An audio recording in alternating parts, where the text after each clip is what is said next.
Hello मेरो साथीहरू, तपाईहरु सबै सन्चै होला, आरामै होला भन्ने आशा छ।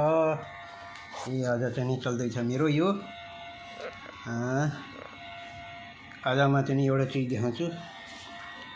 आज चाहिँ मैले वो हैन काम गरेको थिएँ के, सिर्फ 1 घण्टा काम गरेँ। आज यो पैसा पाएको छु के, सिर्फ 1 घण्टा काम गरेको यहाँ घरभित्र हैन। अरूको चाहिँ बस 2 जनालाई रोटी बनाएर खिलाइदिए थिएँ। 1 घण्टाको मलाई चाहिँ यो ल्याएर 2टा 3टा 4वटा अनि यो पैसा दिएको कि आज 2 घण्टा काम 1 घण्टा काम गरेको 1 घण्टा काम गरेको यति पैसा पाएको छ कि ल्याएर देखे देखेँ नि, यदि 1 घण्टा काम गरेको यति पैसा पाएको छ कि मैले 2100 रुपियाँ।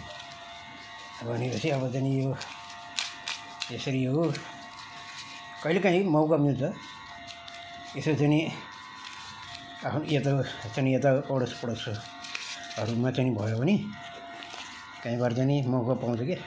त्यही भएर आज चाहिँ 2100 रुपियाँ कमाएँ यार, मस्त भएर खुसी पनि लाग्यो। साला 1 घण्टामा चाहिँ 10वटा रोटी बनाएको, बस यतिमा चाहिँ पाइयो भने चाहिँ त खुसीको बात हो नि हैन र। ल हेर्नुहोस्, यस्तै छ जिन्दगी साथीहरू, कहिलेकाहीँ किस्मतको खेल हो। जहाँ किस्मतले लेखेको हुन्छ त्यही हुनु रहेछ के। ल त साथीहरू, गुड नाइट।